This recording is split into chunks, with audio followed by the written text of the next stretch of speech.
The Sega Dreamcast is one of the most unfortunate circumstances in all of video game history. It's a console that was ripe with potential, and maybe if it released at a different time, it probably would have been a much bigger success than it actually was. By the time it was released, Sega was definitely already starting to give up in terms of console development.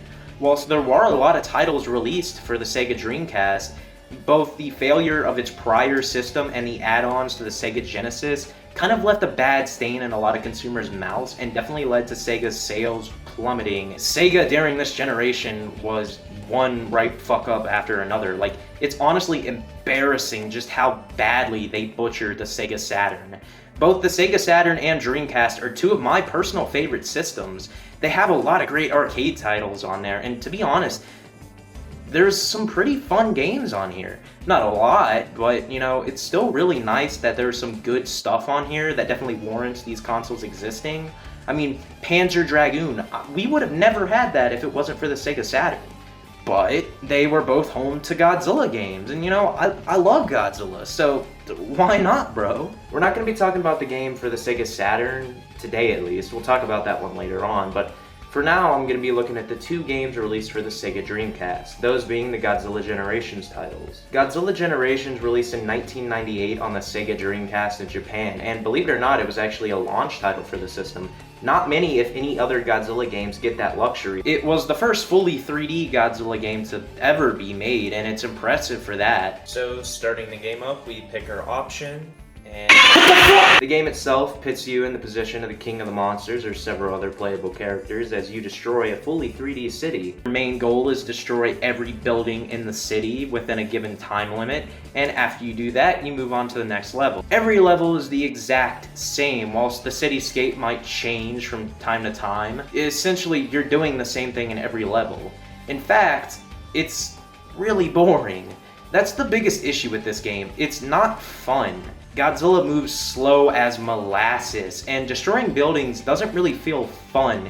You don't have any special attacks you can do, well, none that are really fun or feel special to use. You can fire your atomic breath, you can do stuff like that, but to be honest, it still kind of sucks because you're just walking around this big ass map, walking through buildings, just smashing them. Like, that sounds really fun, but it's not. It sucks. I guess if there is one positive of this game, I can say this much. It has music from the movies. That's pretty cool. I'm struggling to find things to talk about. This game is just so barren and ugly to look at. The character and model designs look horrendous. And on top of that, the game is just, in general, it just looks really unpolished. Are there any positives of this game? Well, outside of the music, I guess you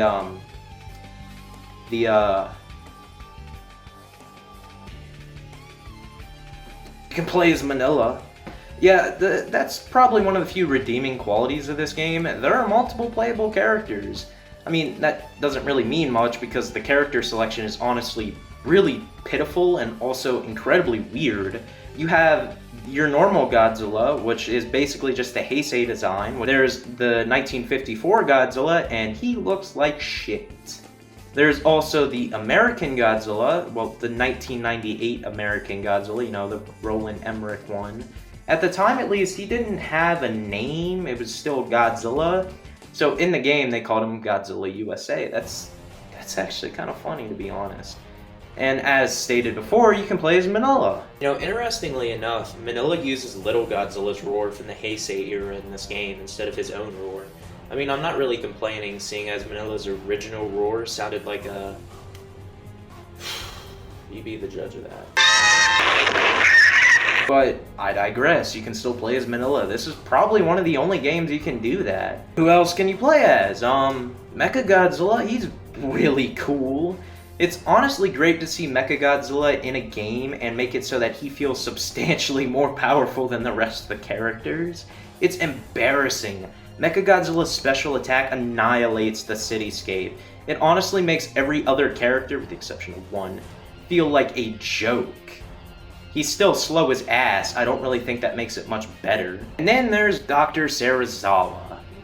You know Dr. Serizawa, don't you? You know, from the original Godzilla movie, you know the guy who sacrificed himself to stop Godzilla? Well, in this game, he's out for blood. It's honestly crazy to me that this, of all the monsters they could have picked, not even really a monster, it's a human. Of all the characters they could have picked in the Godzilla franchise, they picked Dr. Serizawa. I mean, it's really cool that he's in the game, but it's also weird as fuck. He also has one of the strangest special attacks of all of the characters. Like, a goddamn laser comes out of his eye, and bro, what the hell? And in order to heal himself, he kneels down and prays. In conclusion, Godzilla Generations is definitely one of the most games out there. It's really sad to me because the Godzilla video game catalog is filled with tons of really great titles, but it's also filled with some that are of lesser quality. This is definitely one of them. That's not even mentioning the fact that there's also an entire other game included in this package. I'm not going to talk about it today because I don't really want to go into it, but on the whole, Godzilla Generation sucks ass.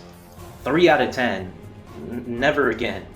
As for the game's sequel, Godzilla Generations Maximum Impact, this game's actually a little bit better. These games honestly shouldn't be compared to one another because they're completely different titles, both in entirely different genres. One is a tech demo city destruction simulator, and the other is an on-rail shooter with hard rock music. Like, these two games, they are not compatible. I don't know why one is called Godzilla Generations Maximum Impact. Like, why is the Generations title there?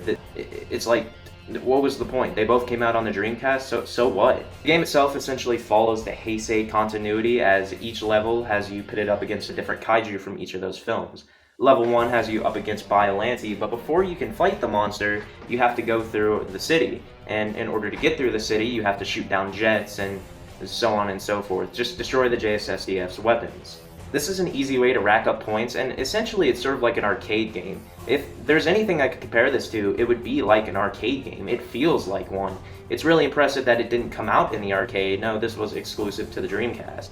I think that's honestly one of the coolest things about the Dreamcast, the fact that they had so many experimental titles. Once you actually face the enemy kaiju, several targets appear on the enemy's body in which you have to shoot them with your atomic breath. You can only really use ranged attacks because that's the entire point of the game. It's an on-rail shooter, and to be honest, it works. The biggest issue with the game, outside of its ugly as sin graphics, would definitely have to be the pace of the game. It is slow as balls. It takes forever to get from point A to point B, and even then, it's not really worth it. The bosses are interesting. It's cool that you get to fight all these different monsters, especially considering the fact that some of these monsters don't look the same as they do in the movies. Essentially, every single one of them was redesigned in some way to be more extreme, or 90s to the max if you want to say that, and the designs are pretty cool. Sometimes. In level 1, after venturing forth through a city, taking down all of G-Force's defenses, you come face to face with Biollante in its final form. Instead of fighting Biollante in its rose form, you instead skip straight to the final one. That's a weird thing about this game. They gloss over a lot of monsters throughout the Heisei era, even though they still bring in basically every single major antagonist from each of those movies as bosses in this game. Level 2, you fight King Ghidorah, and instead of fighting like Mecha King Ghidorah after that, instead you go straight to Mothra, and after fighting Mothra, do you fight Batra? No. I will say one cool thing about this is the fact that you fight multiple Mothra larvas, which means you get to get revenge on those little bastards for what happens in literally every movie that they are in which they usually end up beating Godzilla. I don't know how the fuck that happens. After that, you fight Mecha King Ghidorah. That's not Mecha King Ghidorah. That's... the fuck is that?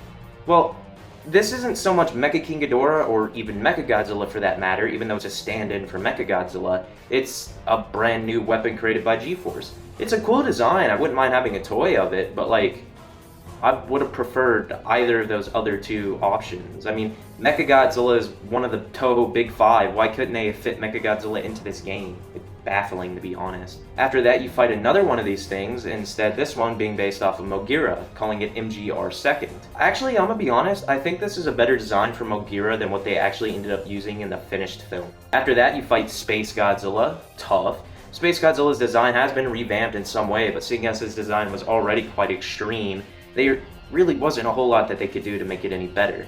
It's still cool though. And then after that, you fight Destroya. Well, actually, before that, you fight the Super X3. After that, you fight Destroya. He's the final boss in the game. And interesting enough, his design also wasn't really changed too much. I mean, it is a demonic Destroya, but seeing as he already kind of looked like that in the movie, there really wasn't a whole lot they could do. And that's Godzilla Generations Maximum Impact. Is it good? As I already said, it is slow. It takes a long time to really, do stuff.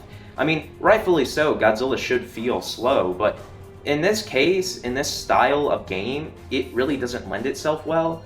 And on top of that, I'm also going to say that they could have done a lot more. There are other monsters they could have picked. I mean, I'm not saying the selection is bad, I think it's great. But the exclusion of several key players in the Heisei era, it's like they could have done more, but they chose not to, and that's quite pitiful. Even then, it's still better than Godzilla Generations. As a whole, these two games are little more than weird experiments. Neither of these games I would really recommend you play, mostly because one is boring as sin and the other one is really underwhelming. But once again, I'm saying this, as a whole, they're just okay. I'll give it a 5 out of 10. It's whatever. Yeah, that's it. I have nothing else to say for this segment, so I don't even have like an ending statement. Bye.